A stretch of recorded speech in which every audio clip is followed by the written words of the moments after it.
नमस्ते, मैं हूं डॉक्टर मुकेश गुप्ता, स्त्री रोग विशेषज्ञ, लेनेस्ट मलाड मुंबई से। 40 टिप्स टू 40 वीक्स हमारे जो प्रेगनेंसी के 40 हफ्ते की जर्नी है, इसे सुखमय और स्वास्थ्यमय बनाने के लिए हम ये टिप्स आपके लिए लेके आए हैं। आशा है कि आपने आगे वाले टिप्स हमारे प्लेलिस्ट में देखे हैं। अगर नहीं देखे तो प्लीज़ सब्सक्राइब कीजिए और उसे देखते रहिए। आज हम लेके आए हैं 11वां हफ्ता 11th वीक के लिए टिप, और आज का टिप है उल्टी को उल्टी का काम करने दीजिए, आप अपना काम कीजिए, जो है अच्छा खाना खाना। हाँ, प्रेगनेंसी के इस पड़ाव पर जब आपके 3 महीने ख़त्म हो रहे हैं, तब कई बार ऐसा होता है कि हमसे उल्टी सहन नहीं होती, वॉमिटिंग इतनी ज़्यादा होती है, हमें परेशान होते हैं। याद रखें, बुरे बादल बहुत ज़्यादा दिन तक मंडराते नहीं हैं, और it is just about a little more time. थोड़े समय के बाद आपकी वॉमिटिंग के सिम्टम्स धीरे धीरे कम हो जाएंगे और ज़्यादातर लोगों में गायब हो जाएंगे। अभी उल्टी का कैसे मैनेज किया जाए?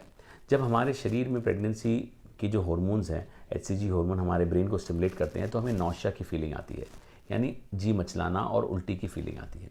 अब अगर आप ये जी मचलाने वाली सिम्टम को पकड़ते हैं, तो उसकी वजह से हमें वॉमिटिंग की फीलिंग आती है, लेकिन वॉमिटिंग आएगी ये बात ज़रूरी नहीं है। पर कई बार हम वॉमिटिंग करते हैं या उंगली अंदर डाल के निकालते हैं कि नहीं, जब बाहर आ जाएगा तो मेरे को चैन आ जाएगा, जान में जान आ जाएगी। पहले गलत बात है। आपको ये 4 चीज़ों को अलग अलग समझना है। जी मचलाना या उल्टी की फीलिंग आना, एक्चुअली उल्टी होना या वॉमिटिंग होना, आपको खाने पीने की इच्छा ना होना, जिसे हम कहते हैं लॉस ऑफ एपेटाइट, और एक्चुअली खाना खाना बंद कर देना, जिसे हम कहते हैं कि नॉट ईटिंग फूड। अब अगर ये 4 चीज़ें हैं, इन्हें हम अलग अलग करें, तो ये चीज़ समझें कि जस्ट बिकॉज आपको नौशिया की फीलिंग आ रही है, इसका ये मतलब नहीं है कि आपको खाना पीना बंद कर देना है, या उल्टी आ रही है तो आपको खाना पीना बंद कर देना है। यदि हम इन 4 चीज़ों को अलग अलग करें, तो सोचें कि देखिए, मुझे नौशिया की फीलिंग आ रही है, पर मैं उल्टी नहीं करूँगी। अगर हमें फिर भी उल्टी आ रही है, तो ये मत सोचिए कि उल्टी कर दिया तो आप खाना नहीं खाना चाहिए। और अगर आप खाना की फीलिंग चाहे आए या ना आए, आपको तो खाना खाना पड़ेगा ही पड़ेगा। जब खाने की थाली या प्लेट आपके सामने आती है, तो अपने आप से प्रश्न पूछें कि ये मैं खाना क्यों खा रही हूँ। पहला प्रश्न ये सोचें कि ये क्या मैं ये खाना मेरे जीभ के लिए खा रही हूँ, मतलब अपने मन को और अपने जीभ को तृप्ति देने के लिए खा रही हूँ, यानी टेस्ट के लिए, मज़े के लिए खा रही हूँ, या हम हमारे शरीर के लिए खा रहे हैं, अपने हेल्थ के लिए खा रहे हैं।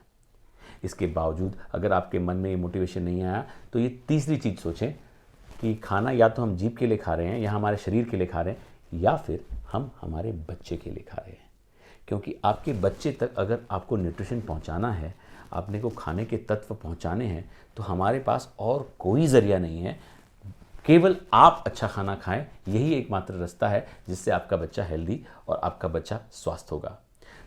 आपको यदि इच्छा है या नहीं है, अपने आप को मोटिवेट कीजिए, जिससे कि आपको खाना अच्छा खाने मिले। प्रॉब्लम ये है कि क्योंकि हमें नौशिया की फीलिंग आती है, तो हम वो फीलिंग की वजह से उल्टी करने लगते हैं। उल्टी करते हैं तो हम खाना बंद कर देते हैं, और जब खाना बंद होता है तो हमें हमारे शरीर में स्टार्वेशन मेटाबॉलिज्म शुरू हो जाता है, जिससे कीटोन बॉडी नाम के पदार्थ निर्माण होते हैं, जिससे और वॉमिटिंग आती है, और वॉमिटिंग, और हम खाना नहीं खा रहे, और खाना नहीं खा रहे हैं, और स्टार्वेशन और कीटोन बॉडी, और ये विशियस साइकिल चलता रहता है। इस चक्रव्यूह के अंदर हम फंस जाते हैं, और फिर हमें इतनी वॉमिटिंग होती है, कभी कभी हम वो परिस्थिति को कहते हैं हाइपरेमेसिस ग्रेविडारम, जिसकी वजह से पेशेंट को हमें भर्ती करके, उसे ड्रिप देके, उसको इंजेक्शंस देके उसका इलाज करना पड़ता है। आप नहीं चाहती परिस्थिति, इसलिए आप याद रखें कि जब भी आपको नौशिया वॉमिटिंग हो रही है, तो अपने आप को शांत दिमाग से रिलैक्स कीजिए। हमारा एक पूरा वीडियो है nausea and vomiting in pregnancy के ऊपर, प्लीज़ हमारे प्लेलिस्ट पे जाएं, लेनेस चैनल को सब्सक्राइब करें और वो वीडियो ढूंढें, आपको मिल जाएगा। याद रखें, उल्टी को उल्टी का काम करने दें, आप अपना काम कीजिए, वो है अच्छा खाना खाना। Thank you very much.